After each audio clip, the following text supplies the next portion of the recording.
Okay, tonight we're going to test some obsidian from a site, secret site.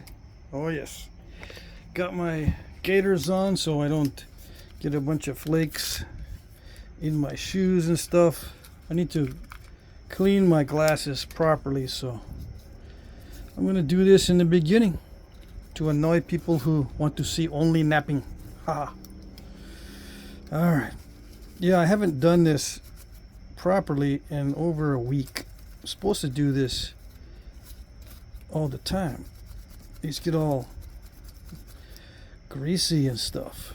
Anyway, I've got a couple boxes like this of obsidian I'm going to test. I think I'll do that today and tomorrow. And maybe a different video that's not obsidian. And I got to nap this Armenian obsidian sometime this week. I got a lot of errands out of the way, so I should be able to do nothing but solid napping the next couple or 3 days. Alright, hopefully. The weather is over 102 degrees projected at least for the next 7 days. Minimum 102. Can you imagine? Luckily, the humidity is below 30%. I've seen it as low as 14%. So, as long as I got the fan on, it's not too bad. And I do have it on. Alright, so. I did a bunch of stuff, errands today. Now all this from this box is from one site. Okay, let's see. Hold on. No, I'll tell you who it is later. Okay. He knows who it is. This is site number 1. Alright. I'm very curious to see what's in this box. And I should have ground this down before I started. This aluminum. To make it a little more smooth. But I didn't. Let's see. Excuse me. Excuse me while I continue not to nap.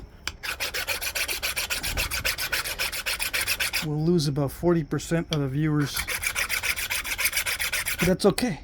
We get the hardcore people hanging around. I like it. Yeah.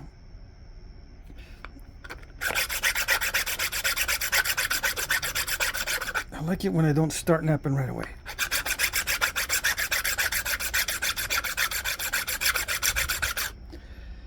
Yeah, the smoother this is, it's better because it doesn't, it doesn't like chatter on the way down when it's striking. And it makes for smoother flake removals on obsidian. Because obsidian, as you know, is very crushy on the edges. Now this looks like a black butter stuff. Look at that. Oh yes. It looks like black butter dacite. Which is obsidian, but people call it dacite just to make a distinction between glass-like and not so glass-like. Obsidian is glass, right? But it doesn't really resemble modern glass in all cases. It's highly variable. And some of it is opaque, which means you cannot see through it. Some of it is very transparent. This one looks like it's a bit on the opaque side, so you can't see through it. Some of my favorite stuff. Yeah, because I don't have to worry too much about these flakes getting lost in my skin. I can see them all. Yeah. That's one reason why it's one of my favorites. Another reason is because it's highly predictable as long as it has no ash pockets or too many defects. A little bit of defects is fine. Oh yes, and I like making arrowheads out of these thin flakes. I do like making arrowheads out of these little ones. I don't get to do it that often because I'm working on big blades. I'm working on this one right now. This one's just going to be like a simple leaf-shaped blade, but I'm working on a couple Aztecs, a couple more Aztecs. This one here You know, with the little point on top and the eyes and the teeth and stuff. That's one. Those are raw pieces, by the way. There's another one. Although, I don't know, I took a chunk out of this one by accident. So that might not be wide enough to do one of the Aztecs. And I got mess on this side, so we'll see. If I don't make an Aztec blade out of it, I'll make a knife blade. And then I got a big wonking piece. Big old gigantor. We'll see. I got to do some more dimensioning on the actual artifacts to see if I'm within range or if I'm too big or too small on the sizes of my bifaces. And what if I find out that I'm too large or too small? It doesn't matter. I'm just curious. I want to give you guys the actual dimensions. I just work with what I have. I'm not going to tone it down if they're too big, and I'm not going to shoot for really big ones if I don't have a whole lot of material. I'll just work with what I got. And not be too careful with what I got, because then it becomes too tedious and too work-like, and you lose all the relaxation. This has got to be kind of zen, you know. You got to kind of feel the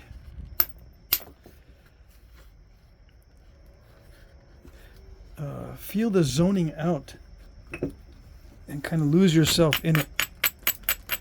I don't know if that's zen or not, but it's much better if you can lose yourself a little bit while you're napping, because if you're constantly stressed, it's not fun. It's a game of chance. And I've been thinking about trying to compare this to the game of chess, you know. In the beginning of chess, there's many openings and different gambits. And depending on what your opponent does, you shift your strategy. Same with Flintknapping, except your opponent is the stone. It'll surprise you.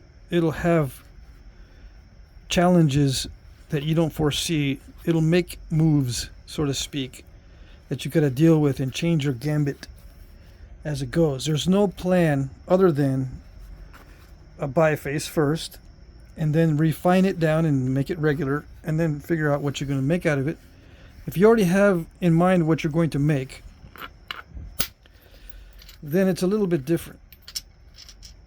Then a lot of times, if you're going to make it to spec, you're going to waste a lot of material on the big pieces, and you're going to be very stressed out trying to conserve material on the smaller pieces if you are making it to spec.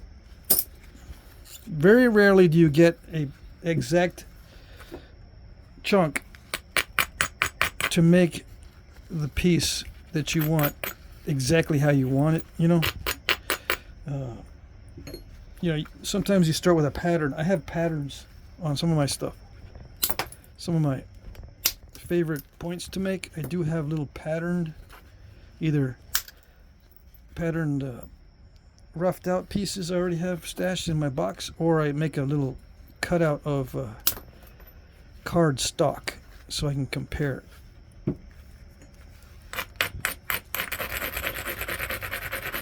But I don't make very many things to spec these days, because it's such a time-consuming and very stressful thing. All right. So I'm not going to nap more on this. This is an excellent piece. I don't see any cracks. This is buttery. It's not solid black. It has little bands in it, but it's that nice non-see-through black that is one of my favorites. One of the top 5 favorite obsidians is this black butter stuff. Excellent. All right. Next, I got little bitty pieces too, but I don't care. I'm not going to nap those. And something that looks like it might be an artifact. Yeah. Did they break it in half? Is this a snap in half piece? No way. They didn't break them in half back in the day. Oh, yes, they did. It's a secret. But now you know. All right, let's see what this is. This looks like more of the black butter. All right. And I didn't name it black butter. It was named that by nappers who know more than I do about this stuff. That one is a semi-translucent. At least in that part. It's so easy to knock off the big chunks on Obsidian once you get used to it. And once you have a smooth surface on your boppers or billets or whatever you want to call them. Yeah, I don't see any ash pockets, so it's a high quality stuff. Very, very nice. Did I choose these on purpose, the first ones? Nope, I did not. It just worked out that way. Ooh, I can make a nice little arrowhead out of that. All right. Am I going to? Probably not. I'll probably offer you guys a lot of these flakes in the auction. Just so you know. Not everybody knows how nice the black butter is, so I'll offer flakes. Now this one has those little defects. See that? But that's like minor. Minor defects. That doesn't really cause you misery, snap in half type misery, usually. Unless it's really weird and really deep. Now this stuff on the surface, that might cause a little bit of trouble. Let's see if I can run a flake through that just to see. And this is all wonky now, so I gotta be careful how I scrape. See, if I scrape like this, it digs in at the end and sometimes it takes out too much. If it's just a flat block, it's easier to use. But I use these down to nubs and I get them all wonky, and I don't really pay attention to how I'm grinding with them. I just kind of randomly do it and I end up with a big old random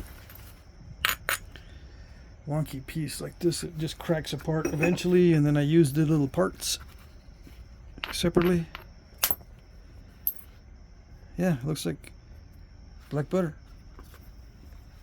Let's try to take a flake off of some of this chunky stuff. I mean, through this cracked stuff, if I can, without losing too much width. So, getting back to the game of chess, if you guys have not played it, you won't know what I'm talking about. But what moves do I make? It depends on every strike that, you know, does it reveal something the stone is resisting me with? Or surprise me with? If it does surprise me, I've got to change my plans a little bit. This doesn't look like it's going to give me an issue, but I got to be careful. If I see any cracks or any defects and I hit on the bottom really hard, I'm taking a risk. If I see anything, but I don't see anything, so I feel pretty confident that I'm going to do a good flake. All right, let's see. Yeah, okay. So that was a flake across the whole top to see if those cracks go in very far, and they do not. So we're in luck. That's a beautiful piece. How big is it? Let's see. Oh, and by the way, it's not just one of my favorites. It's like everybody's favorite. All right, 4 inches. So it'll make a nice little dart point. Or a knife. You know, you can make knives with 3-inch blades. This is more of that black butter. Let's see. I'm just curious to see if it contains any ash pockets at all, because I have some of this stuff that has ash pockets or whatever this, I don't know the scientific name for those pockets. Someone keeps telling me, but I keep forgetting. I mean, you guys keep reminding me, but I keep forgetting what the little pockets of what appears to be ash are actually called. Do you need to know what they're called in order to flint knap it? No, you don't. Does it make you look like a smarter napper? Yes, it does. You can use it to fool your students when you're teaching. Yeah. Fool them into thinking that you're an expert. Yeah. If you know the names of all this stuff.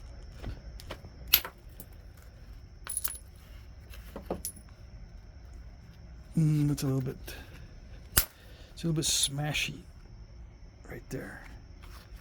I'm smashing it too much. But yeah, if you're a new napper and you get this stuff, be very, very delicate with it because it will snap in half. It might look like I'm just going to town on it, but I'm being very careful not to strike it too hard.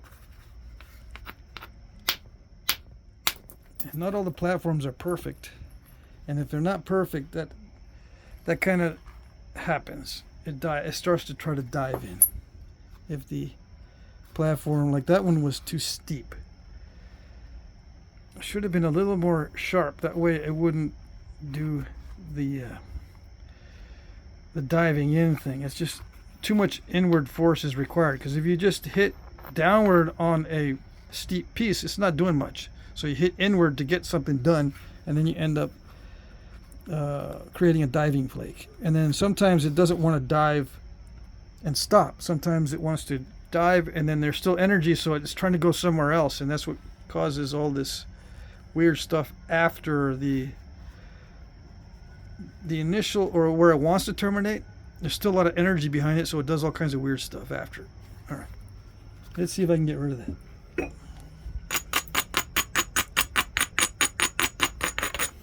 And yeah, I should be using a finer Abrader on Obsidian. Why? Because it doesn't shatter the edge as much as a rough. This is a quite rough. I use the extremes. The middle one is kind of boring. I like the really rough and really fine. The in-betweener type of abrading stones are boring for me. All right. And that's not saying that they don't work, because they do work. And they work well.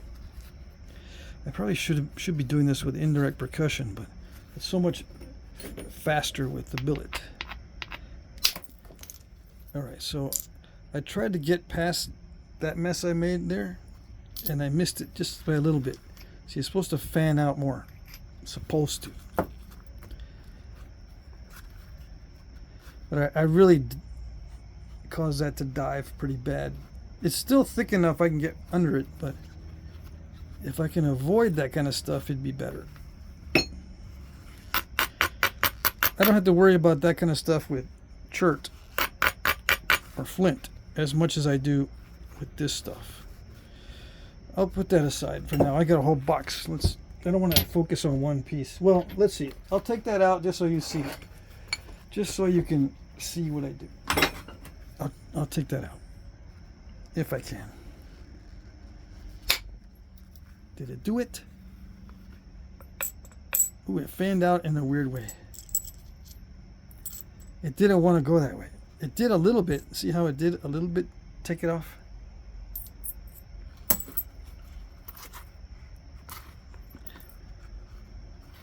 It tried to a little bit. Let's see. Let's do some regularizing here. Try to get these little lumpy spots off. I should grind this down too. Nice and smooth so it doesn't cause a lot of grabbing on the edge. You don't want too much grabbing because it'll snap everything in half.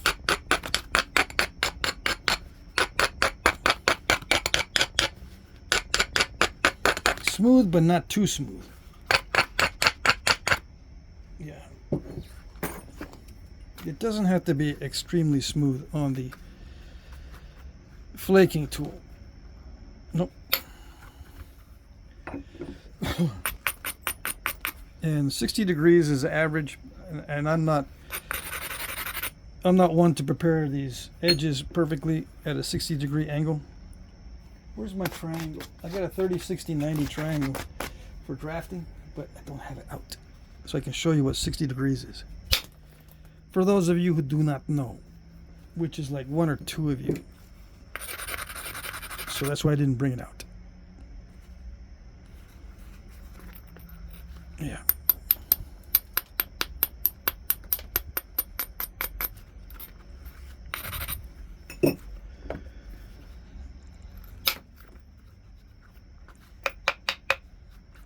Some people need to see exactly where I'm measuring. Where am I getting that 60 degrees from? I don't get it. Yeah, I know. Ooh, look at that. Yeah, this is going to be a little bit steppy in the middle if I try to keep it really wide. There's a lot of rippling going on, which means I got to be more careful on the edges and prepare them a little bit better. That way I can get smoother initiations. A smoother initiation leads to a smoother flake. All right. I got a lot of it out. I don't want to be spending a lot of time on it. Okay, well, you get the idea.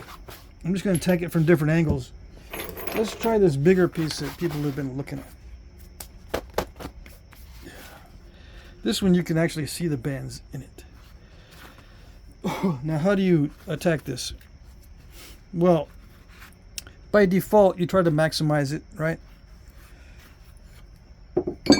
You try to maximize it. I mean, if what you're doing is just making bifaces. If you're making something to spec, you know, you take your pattern out and see where it's going to be, and then you remove what's not going to be the workpiece or the finished product. But if you're just starting out with, I don't know what I'm going to do, I'm just going to maximize it for the biface, then you imagine a center line somewhere, and everything that sticks past the center line gets knocked off. Like this is way past center line here, so you knock it off. And the rule is do the worst first.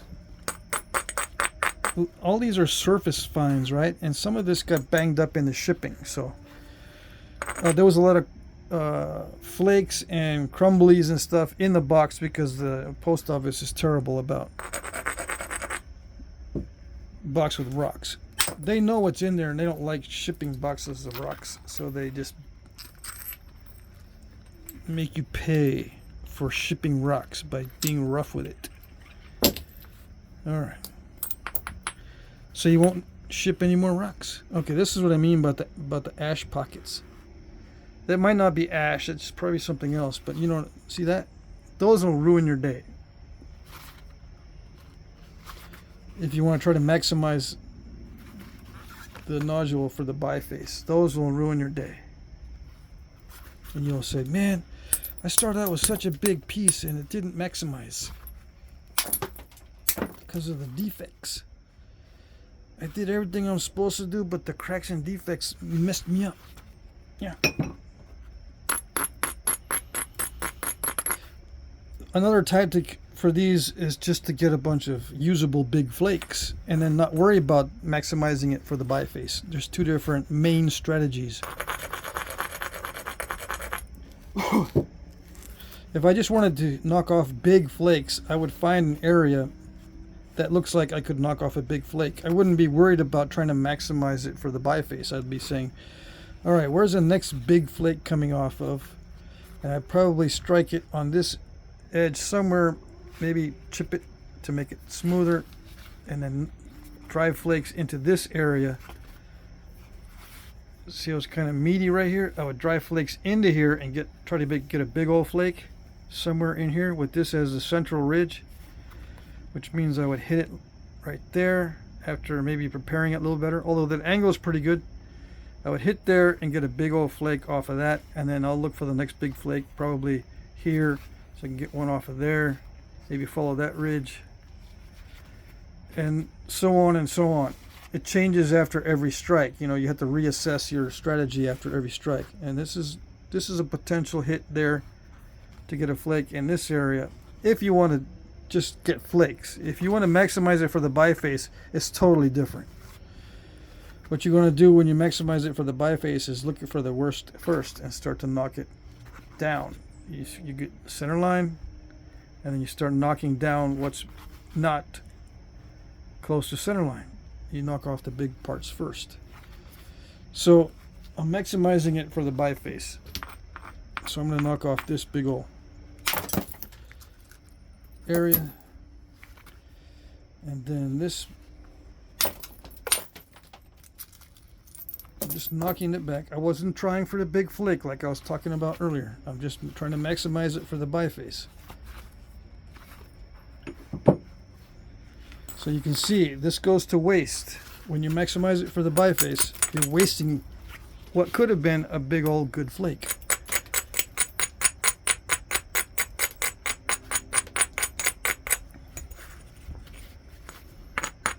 Okay. Most guys don't want to make big flakes. Ooh, this has got rainbow looking sheen to it if you hit it at a certain angle. Now, some of you guys are very good at slabbing this stuff to capture the color. See that? On this side, it looks like it's just banded. But you strike it with these layers and look what happens. Oh yes, you get a kind of a, maybe it'd be better in the sun, but you can see the color if you strike it with the bands. Yeah, very cool. I don't know, should I be more careful with this? Try to get some of that stuff hitting it with the bands. Let's see. I might be able to get one in here. Let's see with this one. All right, let's see. Oh, that's too crushy. Yeah, it's already been beaten by nature. Beaten to a pulp on this edge by nature. Natural forces. See how crushy it is in there? Alright. Gotta get it down to some solid stuff. I can still strike in that area, but I gotta take off all this nasty stuff. But that's kind of a cool color thing going on there. All right.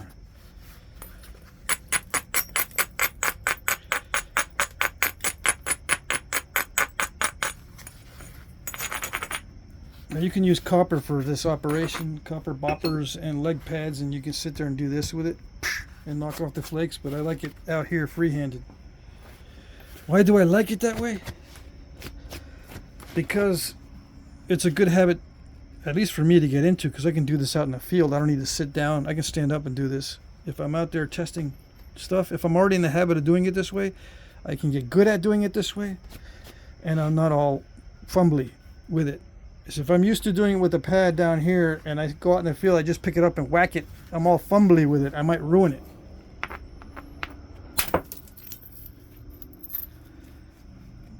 Yeah, it's got inclusions. Let's see.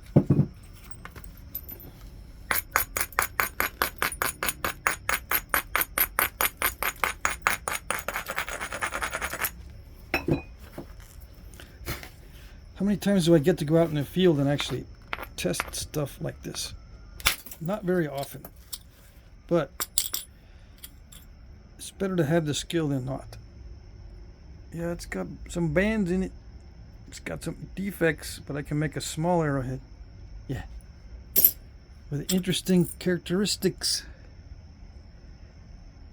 Nice. Now this is similar to the black butter, but it's a lower grade. Yeah. This stuff I just napped, it both feels better and is better. This feels a little bit different than this, believe it or not. The black darker stuff feels a little bit smoother, although not much. It's just a little bit better than this stuff as far as the smoothness. Now nappability, it's hard to tell just with the percussion flakes how it's going to pressure flake and percussion flake, and how it's going to thin down if you already have a thin piece. I can't really tell, but from experience, this is not going to be as nice as the first pieces, and also because of the inclusions. So I had to nap around those. You know, I got to go around and try to figure out where I'm going to put the arrowhead in here so it doesn't have any of that stuff in it. All right.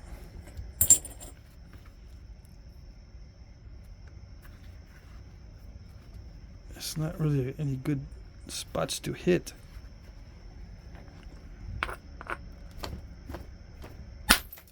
Yeah, I had to be very careful about that one. So I crept in 1, 2, 3, And it surprised me, okay, when it removed that flake. But I was just creeping in on it. I did miss the first one on purpose. The second one I didn't think I was going to miss, and then the third one surprised me. All right. Does that always happen? Is that what I want to happen? It does not always happen, and it's not always what I want to happen. What would be better is if I could figure out how to strike it exactly correct with the first motions. Like, I wouldn't have to creep up on it. But I'm finding that I don't care. I'll just creep up on it. I'll just slowly swing it until it hits. Making sure my swing is, at the right position. According to my muscle memory, not according to my conscious thought necessarily. It's more the muscle memory. The swing just feels right.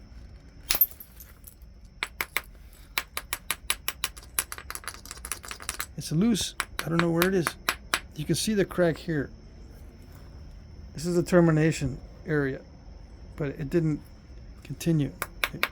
I can feel it's loose just by the sound. I suppose it's better to say I can hear that it's loose in there. Come on. You gonna come out of there? It's best that it comes out rather than trying to strike it out, because sometimes when you try to strike it out, instead of getting a nice smooth flake, you hit somewhere where it's weak, it'll pop out and it'll chatter a little bit in other areas and do all kinds of weird unpredictable stuff. It's more predictable if you have a clear, open, and flat surface. But it's not moving. I don't want to hit it too much because, it could cause cracks somewhere else. So I'm going to strike into that area, not knowing what's going to happen. All right. See, that's where it was, right there. The previous strike was here, and it was right there. It curved this way. When I hit this way, actually I hit it right there. It pushed everything in, and so it caused this flake to go this way. You can kind of see by the ripples which way the force goes.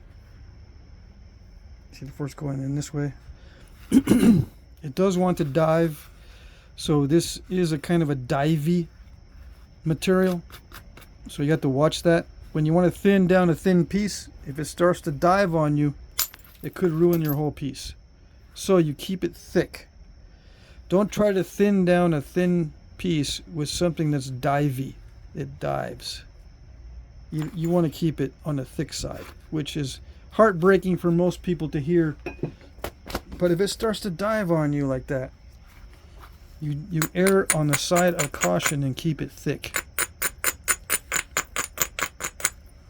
In my opinion, as like a tactic in chess, it's everyone has an opinion. Different chess players have different ways of dealing with what your opponent is doing. All right.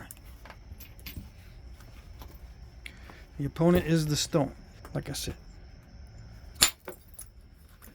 So I changed my tool so that I could be more precise on this particular strike. I didn't want to take any chances because the edge is really nasty, and I don't want to brush it down and reshape it and lose a bunch of edge.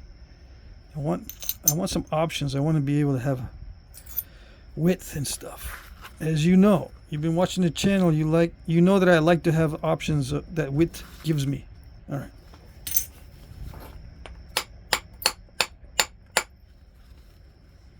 Yeah, I can feel that not all the flakes are releasing all the way.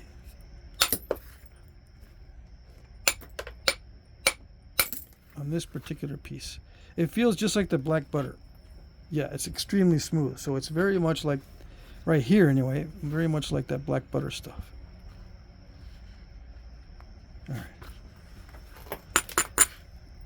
So yeah, it grades into the black here, and it's banded down here. So this is black butter on this side, and this is the banded stuff on that side. all on the same nodule. So yeah, this is not as smooth as this down here. Different consistencies. This one you can, if you get this kind of stuff, you can do this. Yeah, it feels different here than it does here. All right.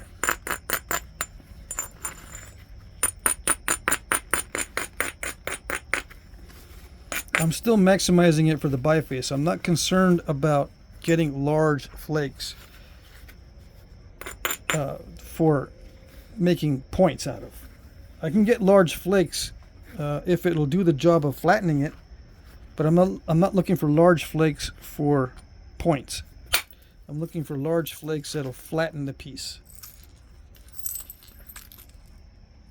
Okay, even though I can use some of these, if I can use some of these, it's incidental, which means I didn't mean for them to be so awesome for arrowheads. Yeah. Okay. Now it's getting to be a biface. It's starting to show me what is the final the final chances of getting a biface are going to be kind of narrow. The final, I don't know about how to say it. Looking ahead, I'm probably not gonna have a wide piece out of this because there's defects.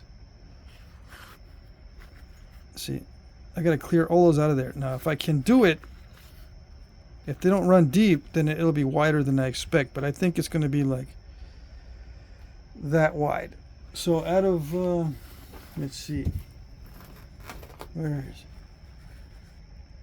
Now, if I just think that it's going to be that wide, is it going to be a self-fulfilling prophecy? I wish, because then I would say, nope, it's going to be this wide. So it'll self-fulfill at that width. Yeah. But no, it's not going to do it that way. It's 4. I think I'll be able to get a 2.5 at the most width. Probably a 2, which is a lot of mass lost off the sides. On the final piece, because I see defects. My prediction is about a 2 to 2.5, between 2 and 2.5 inches wide on a 4-inch wide piece that has defects like this. Nice patterning though. Anyway, I'll put this away because I'll mess it up on video. This side has more of the black butter than this side.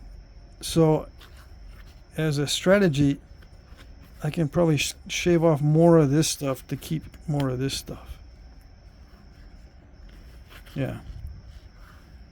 So it might end up being wider than 2.5 if it works out. It's kind of domed here, so I don't see it being too wide because I don't know if I can flatten it enough. You know what I mean? See, the center line is right there. I have to flatten this a lot because it's very domed right now. If I flatten this a lot, I'm losing a lot of the black butter.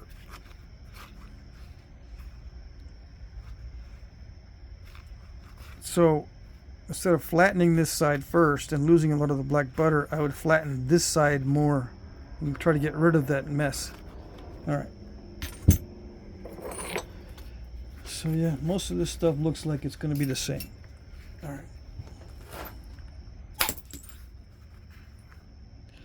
Yeah, natural cracks.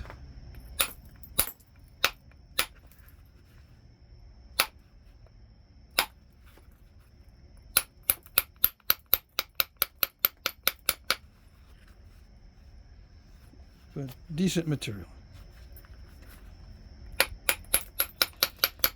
The non-cracked stuff is good. Very good.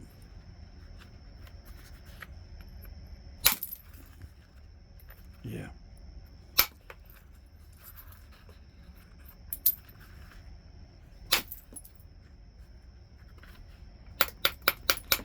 Get rid of the very delicate stuff. The only time I like to trim like this is when it's extremely delicate, because I can't hit on that edge anyway. I I gotta beef it up and get that bevel going so I can hit inward.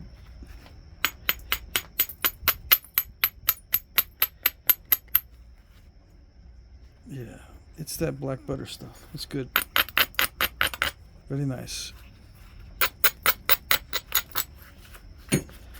Let's see.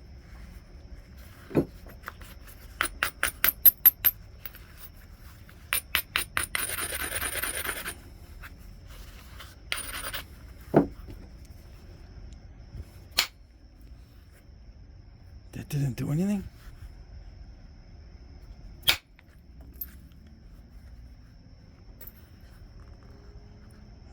That's interesting. Either that's a tough spot or this is kind of a harder black butter and not so delicate.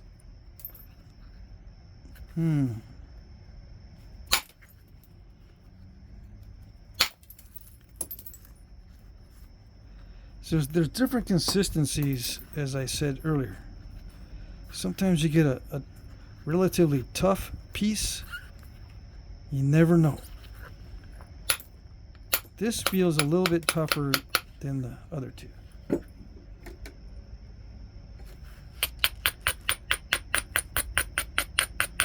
Let me see. Am I imagining it? No, this is actually a little bit tougher than the other pieces. Yeah.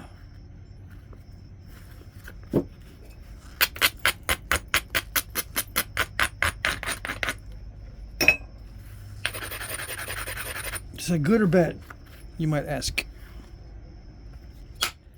Depends on your success at napping it.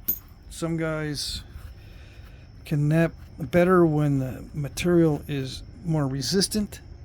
Some guys hate resistant material. They want it to flake super duper easy. It all depends.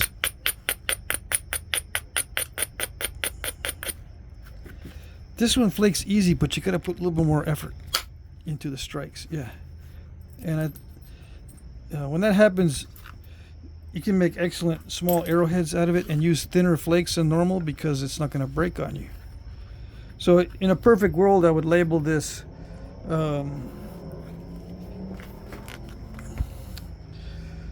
this is black butter.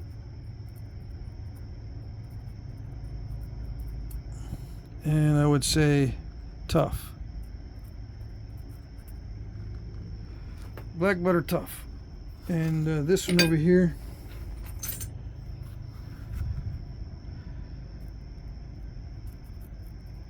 this is one of the first ones. Black butter delicate.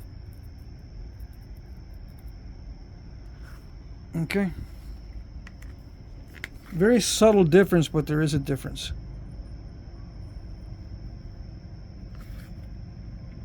These flakes came off extremely easily. I mean, I barely had to hit it. This one, I'm having to hit it pretty good. All right. Let's see. More banded stuff. And again, as in chess, there's many openings, and not everyone's going to hit this the same way to get or to maximize it for the biface. Not everyone's going to hit it the same way.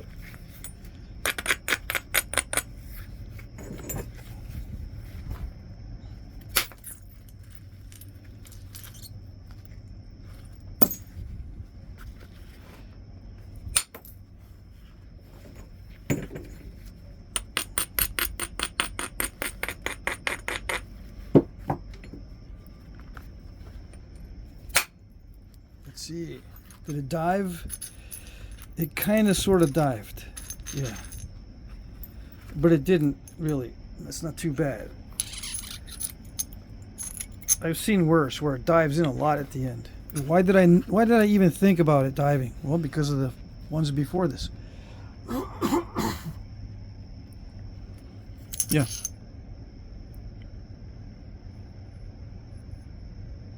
Nice banding. Nice banding. Inconsistent though. The banding is see how it's not as shiny as this side. This is rougher, this grayer than this. So in a situation that if I was just gonna try to make the most out of this, I was gonna say I would take some of this off, but no, I would leave it in because it looks cool. But then I got to be aware of the difference in consistency. It not only feels different, it will nap differently. And does it matter if you nap across the grain or with the grain? Is it easier in one direction or the other? That I can't tell you until I nap the whole thing. Then I can go back and think, was it easier to nap with the grain or against it after several hits? I won't know until several hits. Or if it even makes a difference. I won't know until it starts getting really thin, because that's when it makes a big difference. Right now it doesn't really make much of a difference, but when it starts getting thin, you start noticing things like or you start saying to yourself, why isn't it napping? What could be the reason that's not thinning down on the thin piece? Why am I not getting any thinner? Is it because of the consistency, or is it me, or what? And after you have some experience, you will say to yourself, yeah, it's me. I must be just imagining it's tougher one way or the other. But sometimes you can definitely tell it's tougher one way or the other.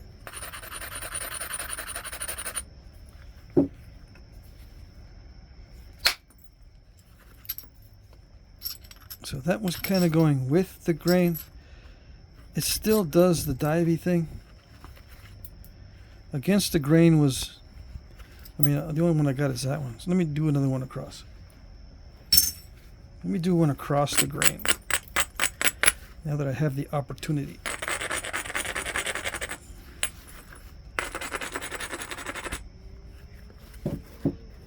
It's not that great of an area to strike, but we'll see. Platform is kind of low.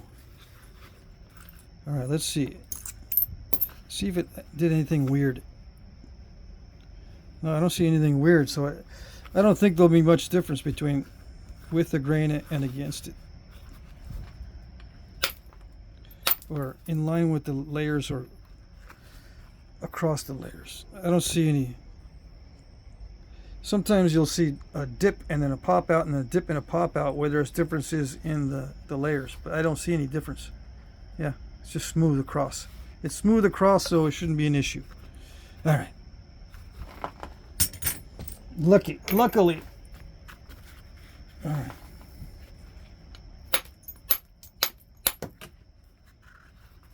Ooh, that had a defect right there. Natural crack.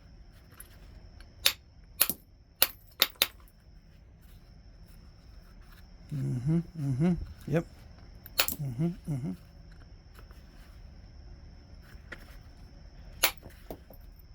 Ooh, it's so nice.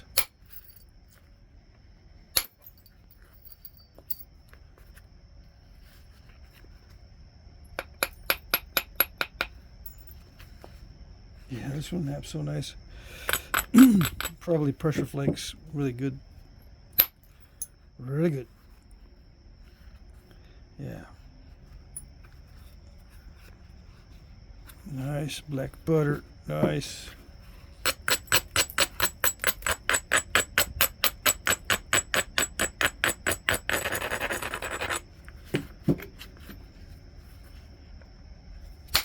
Let's see. Oh, it is nice. Haha. Yes, indeed.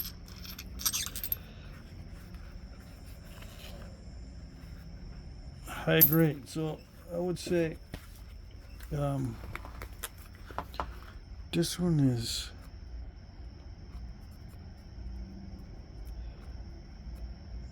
black butter,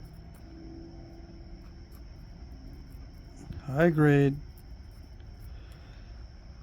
It's in between the delicate and the tough.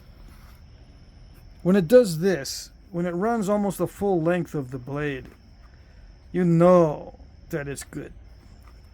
Yeah, you can't argue with that, right? It didn't dive. It didn't take off the tip. It just behaved itself the whole way. Yeah. All right. More banded.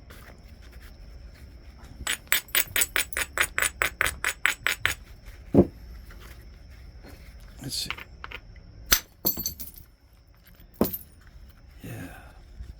I like the bands in it.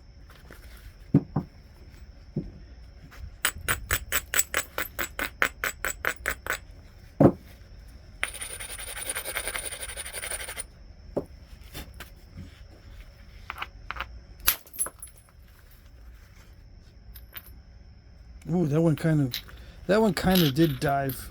It scooped out at the end instead of popping that last bit off. Yeah, I tried to go under that bit, but it behaved itself a little bit. It didn't dive all the way through. It probably because there's too much mass. It probably wanted to dive all the way through. Yeah, probably did. Oh well, you didn't get a chance to because it's too thick. So there. Did I know it was going to do that? No, I thought it was going to go right across and, you know, do this, but not scoop so much out at the end.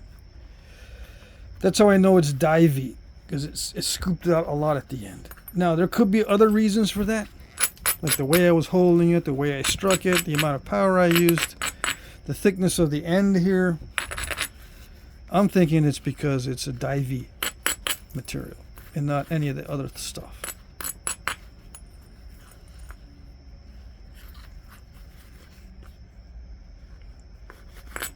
I could be wrong.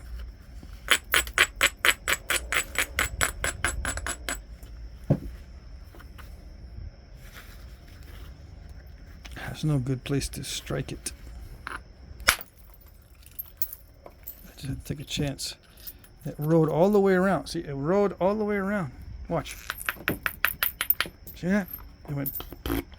But this, in this case, it didn't really ride around because it was already an incipient. See, the ripples go this way. That means something happened earlier to already cause that flake. Because this started here, it tried to go around, right? But you can follow the ripples and they stop right there. So it's not going to cause a weird ripple going out that way. This ripple was caused by striking this way earlier.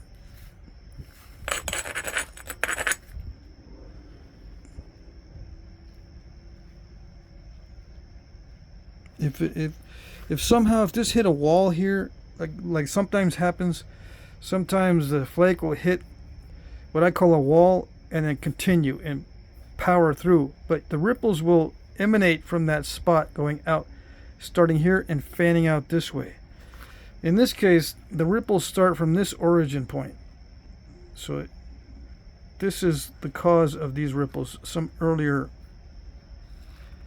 hit on that side. Yeah.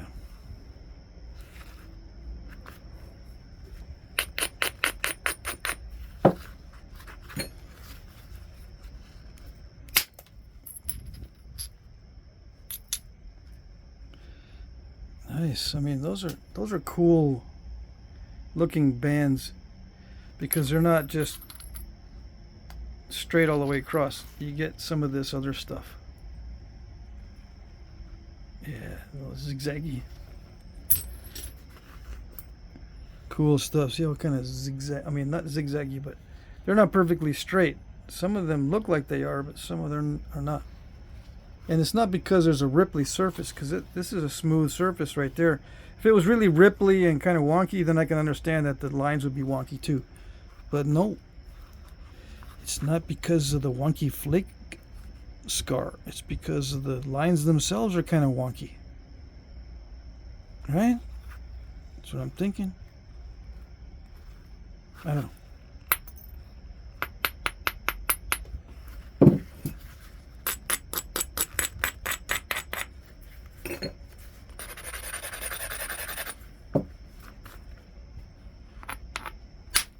Let's see. Did it behave itself? Yes, it did. See, this is what I mean by the wall it hits. It hits this wall and then it punches through the wall. So it punched through on this side. And it did try to dive a little bit. All right. Some of you guys are saying, yeah, I know, it always dives. It does not always. Believe me, it doesn't always do that. Sometimes it's a nice termination.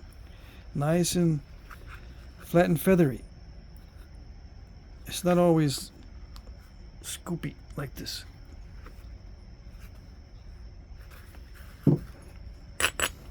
How do I know it's not always scoopy like that? Because of this. See that? Okay.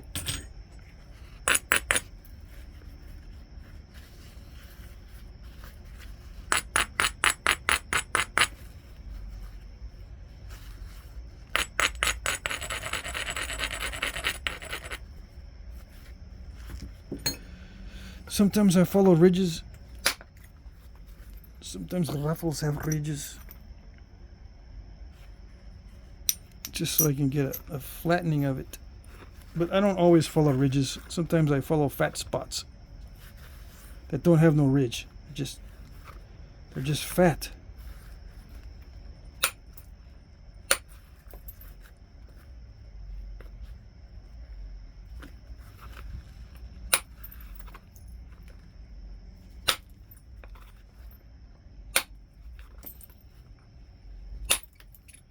See, I hit a previous flake scar with that strike. I didn't grind it at all. You see, I just took a flake and then hit the flat surface, and there it goes.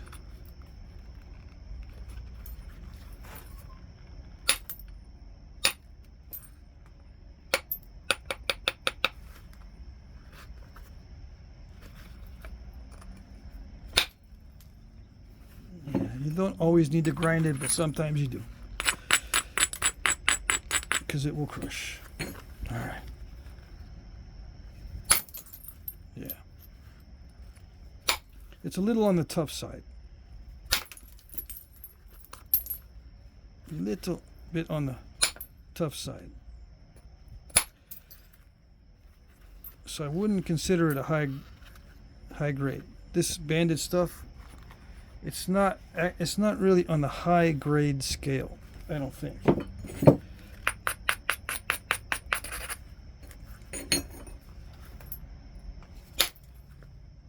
Nope, it's a little bit tougher. That was a good area to strike.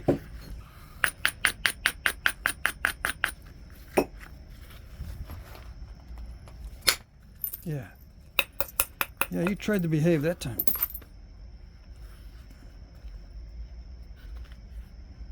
You might say, no, it's because you just did it better. Yeah, you never know. I'm just trying to give you educated guesses.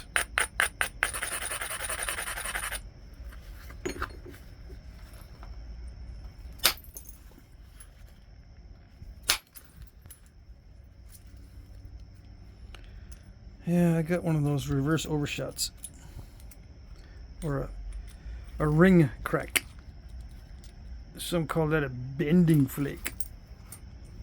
When it's got that little ring crack in it. Sometimes people get mixed up with the term bending flake. I wouldn't worry about it. I just mention it because it just pops into my head. I got no filter. All right.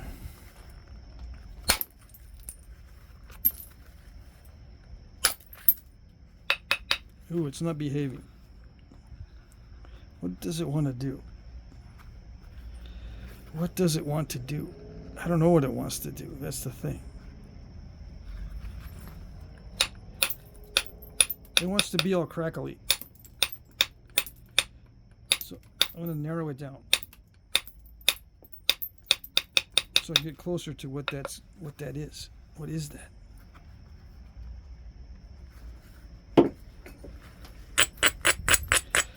It could be a confluence of fractures that gets all chaotic you know, a bunch of fractures coming in at different ways.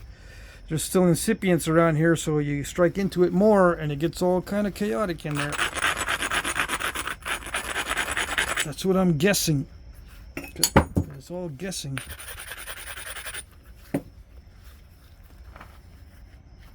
I'm just gonna hit a direct attack, see what's going on in there. Ah, see, there was a little dive earlier into that area. Yeah.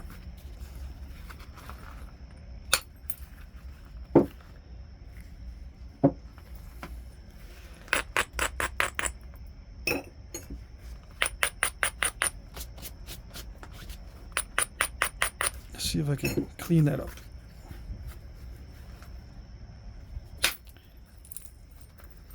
With one strike. No, that would, it's going to take more than one. As long as it behaves itself. So nice. It is semi-translucent. Look at that. So yeah, that can be cleaned up. All right. It's not like it's not going to behave. It's starting to behave. Or I can get used to it so that I don't make it misbehave. How's that?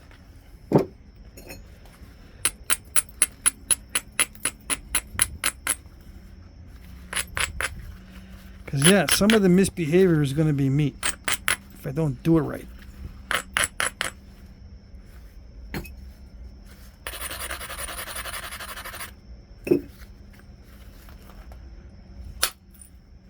Did I clear it? No, it still wants to dive and make steps. Hold on. No, I don't want to lose that. There it is. Is that it? Sometimes I can stick it back on there and then re-hit it if it's a complete flake. Yes, I'm going to re-hit that. See what happens. I'm holding it. This time I am holding it firmly. Re-hit that area and see if I can pop out the last remnant. Instead of being a step fracture, to see if it'll feather out. No. It tried to. See how it's starting to continue right there? And it continued there too on that side. But it didn't make it all the way. Nope. It did try though. Let's see. Maybe I can force it with a cheater tool. Where's my pad?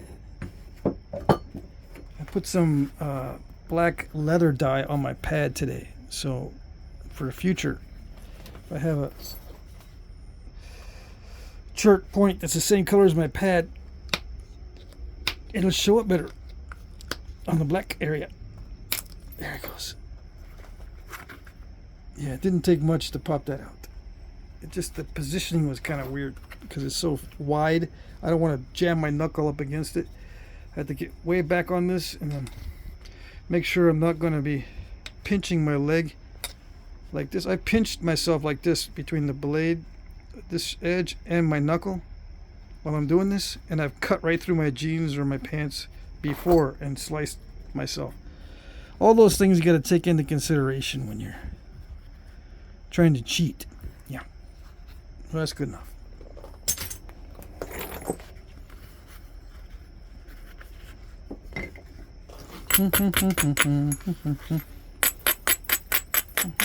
I'm trying not to hum a tune. If I start humming a tune, or if it starts to sound like a tune, I stop. I don't like humming tunes because then they stick in my head forever.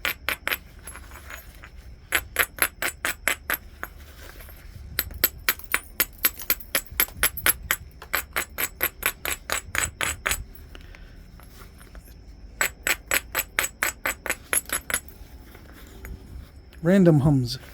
Yeah. Random hums, that's what I do. It's a Flintknapping term. Okay. Oh yeah, that's cool.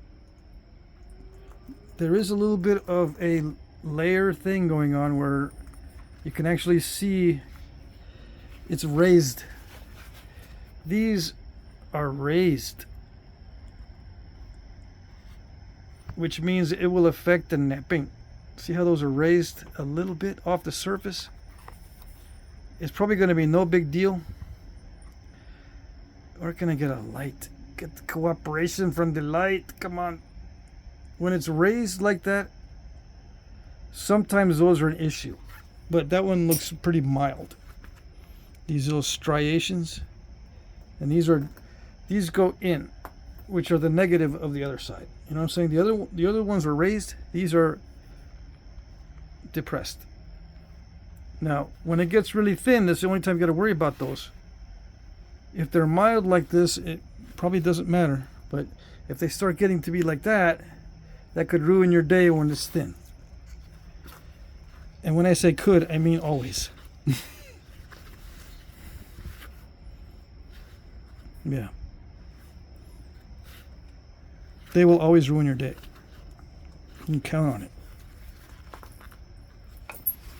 When you're thinning a thin piece. No, it's behaving itself. Look how nice that is. The termination. It didn't want to dive. It did kind of do a little bit of a crackly thing at the end, but for the most part, it's not a divey type of obsidian. This is the black butter, but this is a striated black butter. It's not the smooth black butter. Where's the other one? See, this one has no striations in it. It's just smooth and consistent. This one, on the other hand, is not smooth and consistent. So it's a lower grade than the other one. And there's issues. See that? You can see that it stops at the line, which means that's an issue. So this one might need some tissues because it's got some issues. Yeah, you see it right there too. Yes? It's got some weirdness. Yeah. Other than that, it's really nice. Other than that, it's really, really good. All right. But this is what you test for out in the field. You may want to leave this behind if there's a bunch of the other good stuff. If it's got striations in it like that, that looks like it could interfere with the knapping, you don't want it. If there's plenty of other pieces. If this is all you got, then take it. Yeah, just greedily grab it all up. With much greed and much haste. Yeah.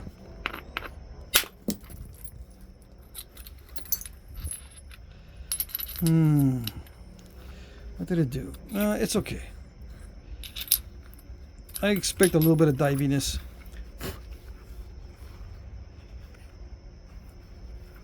I tried to dive in. So you got to watch out for the overshots, because if this was less wide, that might have just overshot. Yeah. But since there's a lot of mass stopping the overshot, I think that's why it just cracked right there. It's not really a scoop out, okay? It's more of a whoa, and it just cracked up this way because it couldn't do the overshot. There's too much mass there, so it just went like that. It's not really a scoop out. It wanted to continue, but it started to dive and say, no, that's just too much strength there, so I'm gonna crack right there. It's a step because there is a little bit of unreleased. It's a hinge step. Yeah, combination hinge and step. These Flintknapping terms are not exact, so sometimes it's an in-betweener, like a hinge step. Yeah. Let's see if I can hit that from the other side. And oh no, maybe it did dive. Dang it. That's worse than I thought it was. That is a diver. Let me see. How far did it go? Yeah, see, it hit a wall it broke, but then it wanted to continue and it went further. And then when I shot a flake from this side, it found out that it was diving. That's not good. I don't know how far that goes in. That's not good. So moral of the story is I shouldn't have taken such a big flake. I need to be more delicate and careful with this.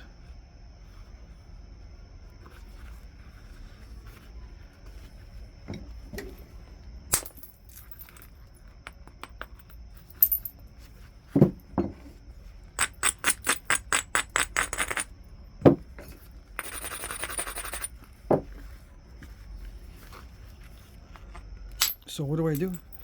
I continue to take some chances with it. That's what I do. Continue to torture it. See where that crack goes. Try to reestablish a center line because it's starting to dip in the middle.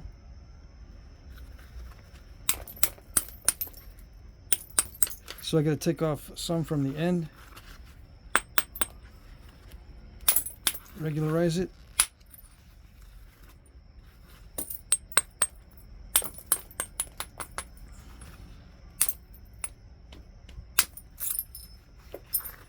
Send in some flakes.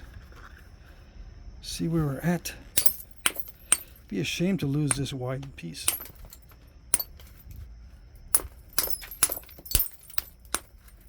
But I gotta see where that crack goes, or if I don't know where it goes,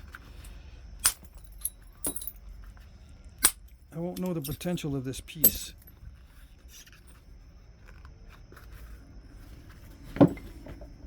See, if that crack, if it stops right there, it's going to be wide. If it doesn't stop right there, it's going to be narrow.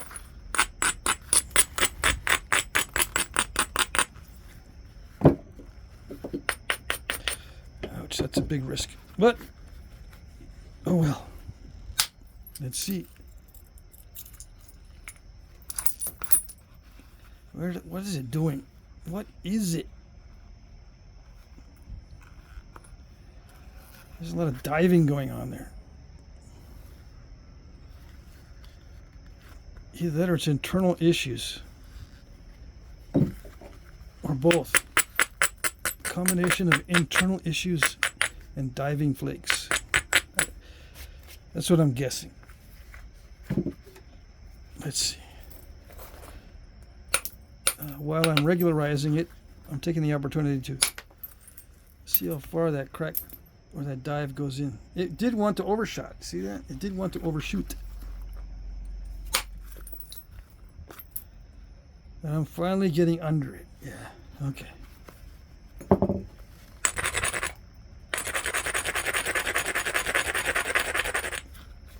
Let's see if I can get fully under it. Is it fully? No, not yet.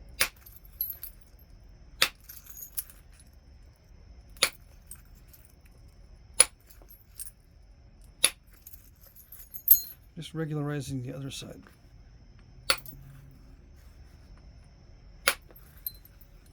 How flakes so nicely. Look at that. All right, gotta stop drooling over this stuff. I think I can get under it.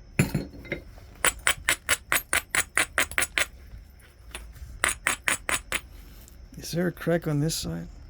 Hopefully not.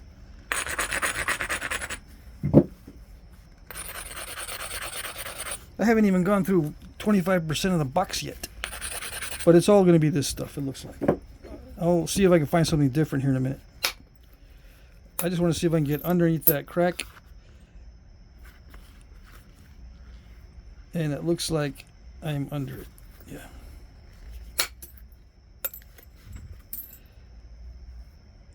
I just took that to regularize. Hold on.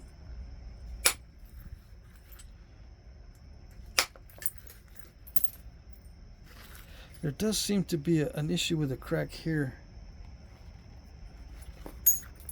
So I may lose a lot of this anyway. But I'm pretty sure I'm under it. There's no other area where it looks like it had dived. looks like I'm pretty much under it. This edge is probably going to give me trouble because I can see a crack here. Where did you go? Right there. But it might be nothing. Let's see. I missed it. No, I got it.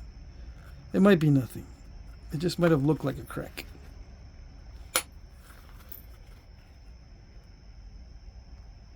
Yeah, I think I got a solid edge. All right. So I probably won't lose much off of this edge.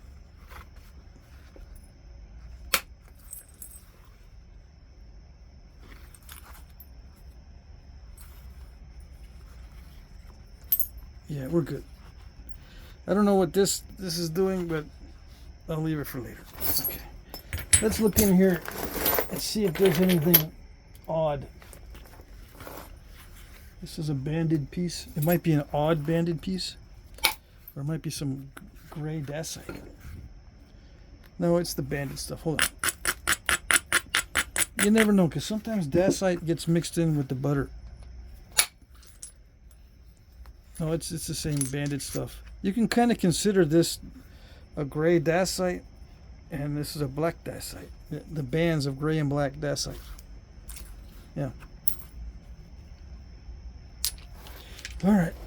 It looks like all the same with varying grades. Some of it is super glossy like this. Nice. Beautiful. And that was a massive hit. Look at all those stress fractures. I don't know. There's a name for those. Uh-oh. Got the inclusion. No, wait a second. Is it inclusion or is that a bulb of percussion? Smash bulb. I think that's a bulb of percussion. Ancient. That got some water and dirt in there. Yeah. That looks like an ancient impact. That got water in there. And dirt. And nasties. It looks like a bulb, a cone, or a bulb of percussion. Okay. But it's beautiful stuff. Yeah. It feels terrific. Almost like a plastic. Alright, let's see. Oh, big old chunker chunk. Yeah. I don't like these because some people say, oh, you can get a nice big old flakes off of that, man. Oh. And then I break it up in little pieces and they go, what happened? It's not the way you're supposed to do it. I know.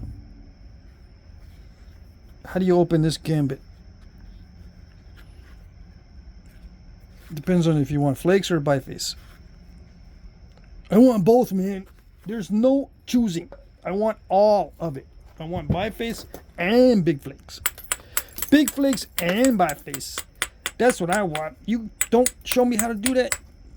Pfft. Change the channel. I need to get my money's worth of something I'm watching for free. Yeah.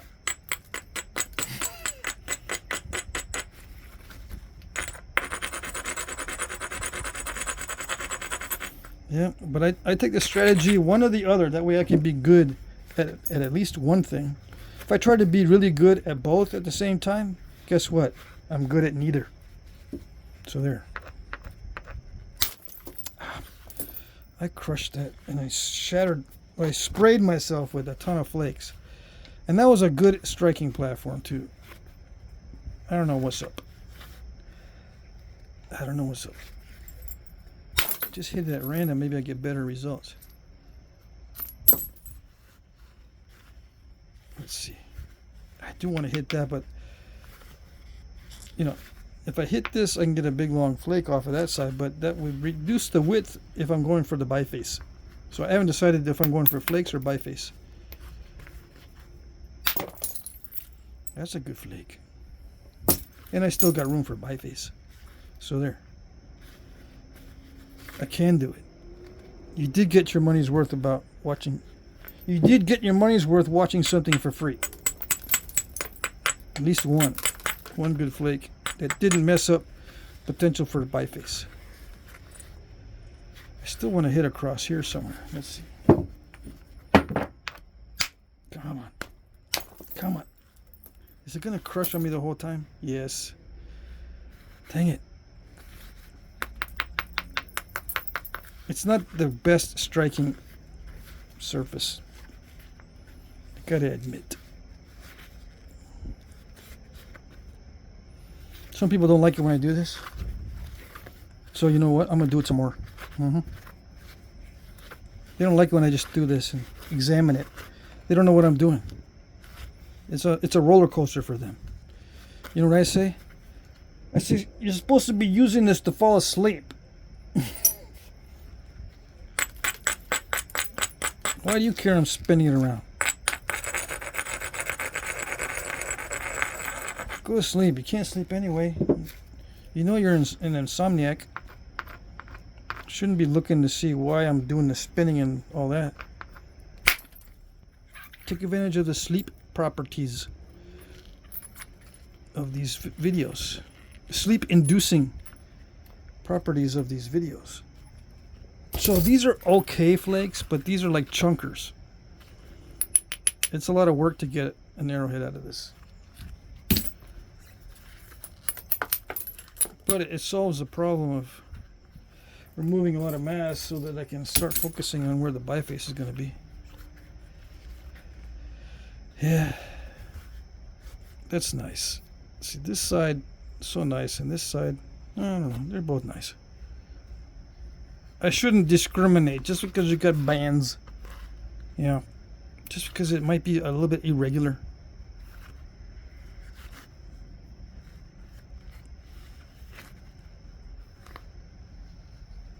Sometimes it does that. It behaves itself on this stuff. I don't know. I'm gonna do this a lot. Okay, there you go. See? There. Did you change the channel yet? You're still here?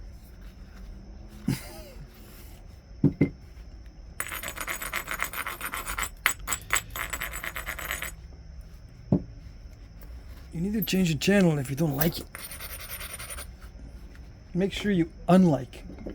Or if you put a like on the video, make sure you unclick it before you leave. Don't leave without unclicking it. I know that's what you do sometimes.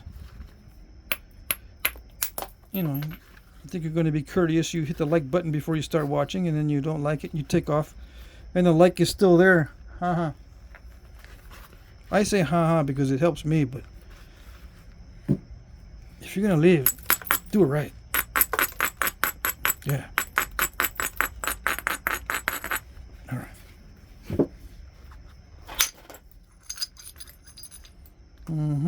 Yeah.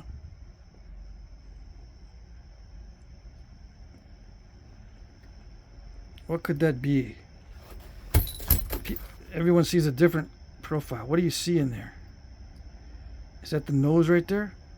Or is that an arm and this is like a beak? An arm, not an arm, but you know, something there, and this is the nose or the beak of a bird. Or it's a hood. It's a hood over the head, and this is the arm about to extend the fingers out, and this is like the bottom of the cape right there, the corner.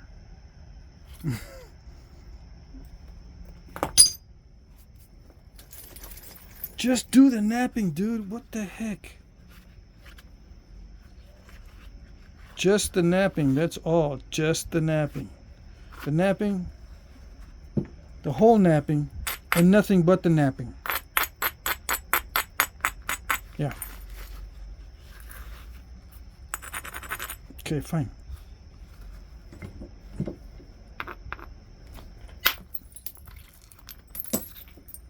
That's another chunker. What is it doing? It's disappointing me. It hits into that nice material and look what it does. I don't know what to think now. I'm thinking that sometimes you want to behave and sometimes you don't. Or was there a natural crack in there somewhere? I don't know.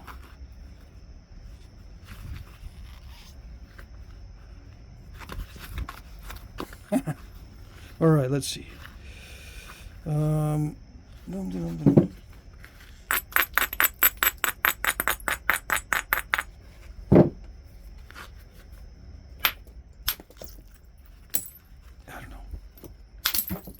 rid of it. Just get rid of that area because it's annoying. It's got a crack in there. See that? It's got a crack right through there. It could go deep. You can't see it because my hand is like this. There's a crack right in through there. Yeah.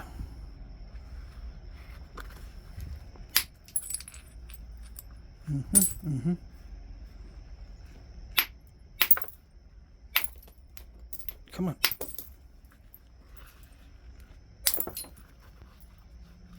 Oh, that crack runs deep. Shucks. Dang it.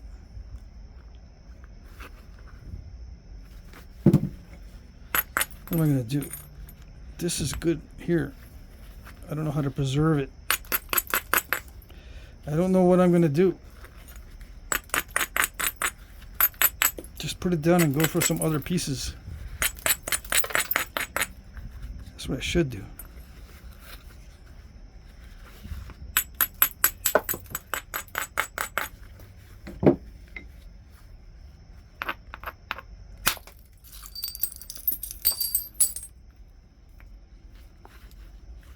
Come on. There it is.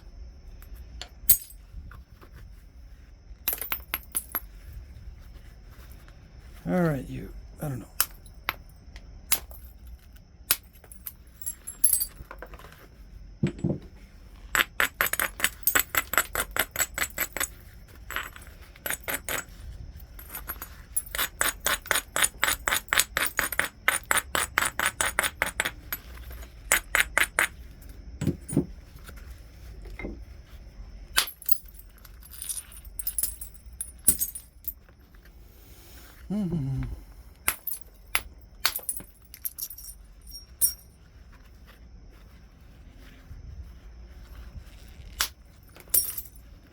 Ouch, that's a big old crack.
Okay, I took it as far as I could.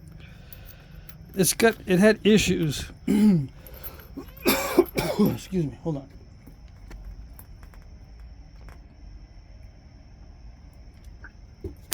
Water. Okay, so yeah, it was very crackly in here.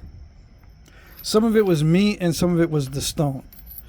I was only able to clear it with big, huge biface breaking force. The final break was due to a flaw in the material and a very hard strike. This area had some issues. So if you have issues with the banded stuff, it's not only you, and it might be only the stone. I was having the hardest time getting through a lot of these crackly areas. So if it's being crackly like this, it's usually the stone. Because if you can do a lot of good flakes everywhere else except one area, it's probably because of the stone. So yeah, that one area was giving me a lot of trouble. And it had some natural cracks to begin with. But I got under some of that stuff, but still, some of this is not very nappable. Like this area right there, see, it looks kind of concretey. That's not that nappable. And this area in here is not that nappable. Okay, that's as far as I could take it, as far as thinness goes, without breaking it. So you got to leave it thick if you want to deal with this, with some of this banded area, if it gets real crackly on you. All right, broke some bifaces. Where's my box of broke some bifaces? I haven't started it yet. Man, look at all those little flakes everywhere. All right, I'm gonna cut the video there. Everything else looks about the same. Yeah, it's all the same stuff, as far as I know, as far as I can tell. Yeah, it's all the same stuff.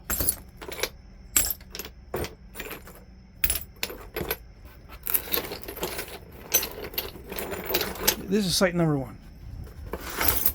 Site 1. Why? Because he wrote it there too. All right. What is this? Is this going to behave itself, or is it going to have a crack? I don't know. Should I just get flakes?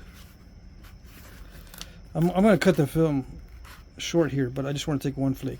Just one flake. All right. Oh, sweetness.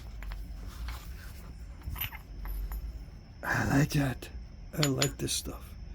I don't like the banded crackly stuff. Even though this did the wango tango at the end, I still like it. Yeah. Don't ask me why it does that. I don't know fracture mechanics all that well. All I know is at the end it tries to escape, take the path of least resistance in many cases, and it didn't know what to do. It didn't know what to do. Yeah. So it did the wango tango, but not on this side. So there. You never know. But this is a nice piece. This is not the banded stuff. I'm gonna have fun with this, but off camera so I don't mess it up. All right, site 1. Video over. I got lots of bifaces, and I got flakes. Very nice. Let's see, should I post the thumbnail like this? Just take a snapshot of something really nasty. Maybe. Yeah.